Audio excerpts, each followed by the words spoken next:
Gotta get your hands heated up. So when you do the kung fu, karate, you're ready for it. There's a lot of new guitar players. There's a lot.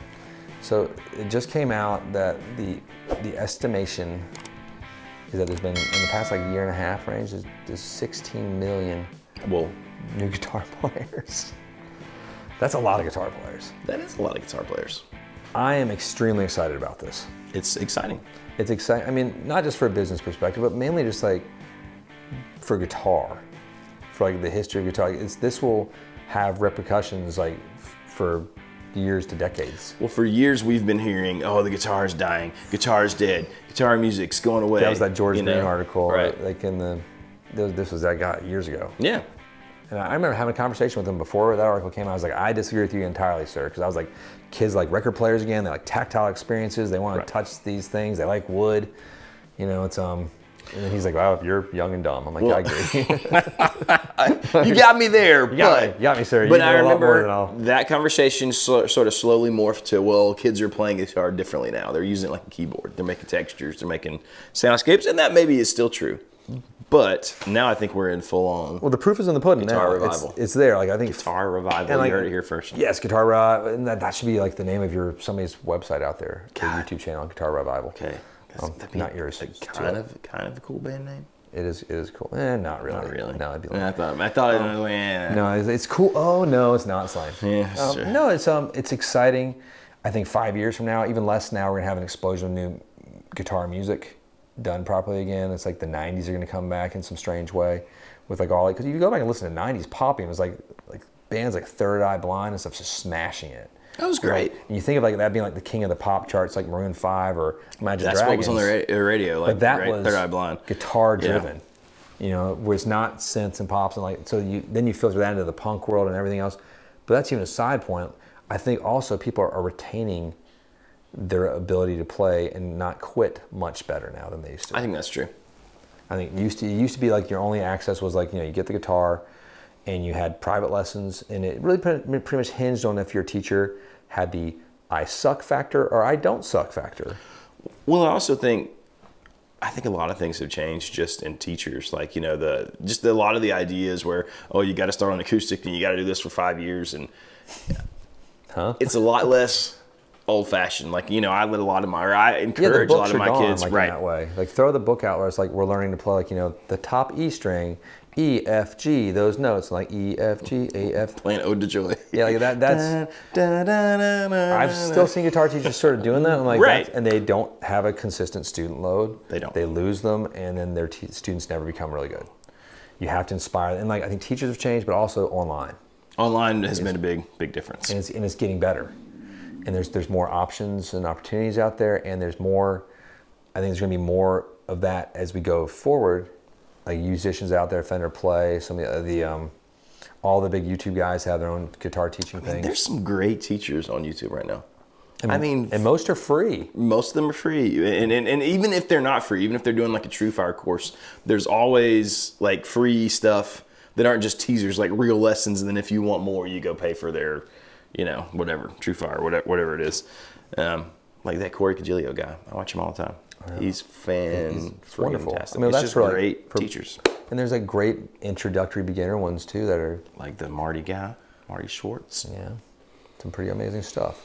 And so we live, and I think that's going to open up an economic sort of sphere of opportunities to make livings that way for a lot of people, which is neat. It's true. Because I mean, when print music sort of died, this was like the nucleus, and then now it's sort of spawned all over, and then it's opening up new teaching studios will open. Now the one drawback. Is like it's gonna be like lots of arm wrestling. All the kids on YouTube who are better than us. Yeah, well that happened like the first day we went on YouTube. That's like, oh, that kid's dang, he shreds me. Wow, yeah, okay. No, it's like playing live venues because like the live venues are not opening at a faster rate at all. They're actually closing and sort of diminishing, and there's more people that are gonna be wanting to play. So you're telling me there's more players and less stages? Yes. Oh. And so for people trying to break into it, it's going to be a lot harder.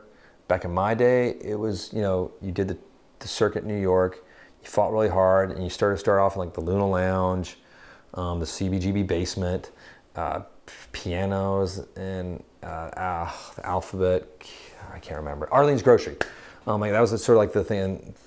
So that's where you start. Then you eventually like you tier up to Mercury Lounge. Then if you do a few places in that range, then you tier up to the Bowery, and then you tier up to Irving Plaza, and then if you were lucky and big enough, you only got to do a few times. You tier up to Roseland. There you go. But it was sort of and now I see a lot of these young cats, and we saw some online sort of complaining too, like they're all trying to get gigs, and like, I'm gigging 5 times a week, and yada yada. I can't get the gigs at these bigger places because it's all taken. Well, there's a lot more players, but also 5 times a week is not a good idea to get to those bigger places. It's really not, and that's kind of counterintuitive, right? Like it's hard to say no to gigs, especially if you're trying to make a living doing it, you know. Right. So like you're taking lower pay, it's more consistent, but if you can pull back, sometimes you can get a bigger pay. The smartest thing I've seen on some of that from that perspective is guys doing like a project where they're a little more anonymous and it's just a cover thing, and you play those 5 gigs a week, but you only play your real, you know, your original thing. Yeah, you can only, you know, maybe once a week. Well, because your fan base, like, right. Even like Jonathan Robinson's fan base, like, does not want to see Jonathan Robinson every night. I see you every day. It's true. I've had enough. And that's not true. We were just talking about it. He loves me. I do love you. He loves me. It's weird. It's a weird love. So you should see the texts I get on the days I'm not here. I sent you like 32 texts the other night. Thank God we don't have an HR department. That's all I'm saying. No, well, it's one of my friends is staying from New York right now, and I woke up with 32 missed calls. He's staying in my apartment, 32 missed calls, and like an outrageous text string, which was hilarious. So we just were hanging out watching that movie Nobody with Better Call Saul guy, Bob Odenkirk. Wonderful movie. And then I went to bed like around 12 o'clock. You know, had a couple drinks at the house. Like people do. I was tired. Like I had 2 stiff drinks, and that was more like 3 or 4, the way he makes them. And then I wake up and so I immediately rushed to the guest bedroom to see if he was in there, but he apparently locked himself out of my apartment, and in the process spilled a gallon of paint on himself too. Chalkboard paint, if I'm not mistaken. He said the whole next day he couldn't get that smell out of his mouth, and I was like, how'd it get in your mouth? Adventures of Back. So if you ever want an adventure, just come. I guess like at Baxter's Airbnb, we'll lock you out of the apartment. And pour paint on you. Pour paint on It'd be great. Anyway, I don't know. Sorry, side note. My favorite part of that story is that you used the term stiff drinks. Yeah. I just think that's funny. Isn't that the right? I don't know that I've ever said that. Really? No. I say things like, you know, I don't know. What was the horse thing I said that people thought was funny? I don't know. You say rode hard and put up wet or something like that. Yeah. I don't even know what that means. I need translation. Those are the kind of things that I say, you know. Yeah. But so what were we talking about again? Guitar player. Let's stages. You can only play. People, Jonathan Robinson's fans don't want to see him. Oh yeah, but I want to see you. But I'm excited As to if see I the had rooster. fans. That would be really funny. Yeah, well, there's 3 of us and your wife, and she just sort of has to. She's not a fan. No, so that's the trickier part. But then here's the positive, because I like everything is positive in my world. Almost everything does turn positive if you allow it to turn that way. Nope. More venues will open. You know, Derek, the guy who's behind the cameras right now, is opening a live music venue, and it should be opening any day. We have like a sort of a preview for it in late October. It's true. And then it will really start. It won't be 2022 until it's really full on open. Yeah. But it's gonna be awesome. It's amazing. I was there yesterday, I think it was yesterday. It was amazing. It sounds great. It looks great. Yep. They fixed the weird frequencies whenever you play a B minor chord. It was crazy. The whole room almost fell apart. But so there will be more people taking that risk, because if you know, playing a B minor chord. Oh God, a bar chord. Oh my Lord! I would never play one of those live. I mean, but like I don't think in the history of guitar, there's never been that many people enter at once. It's unbelievable. So and then that's part of why like people are like, why is it taking so long to get my guitar? Well, lots of new players, lots of guitars being bought. I mean, there are the supply chain issues still. Sure. And there's some of the QC issues they're trying to not beef up entirely, because they're trying to get guitars out as fast as possible. No. But there's just so many players.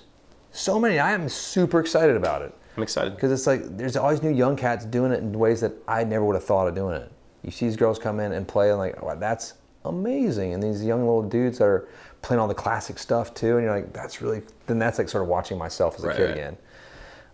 It's neat when you can turn them on, like, hey, have you ever heard My Chemical Romance? And they're like, wait, who's that? I'm like, you just play the first note on the piano, like, oh, I've heard that song. And it's like kind of like Queen, but not really, with the guitar stuff. There's lots of that dual guitar stuff, and then you introduce them to Queen. And like, there you go. Oh my God. And then they hear Loverboy, and they're never the same. Never ever the same. Oh, that song. So I'm excited about it. You excited about it? I'm excited about it. And I do think, just like you said, they're doing things in a new way. I think the same thing will happen with the venues online, with YouTube, with streaming.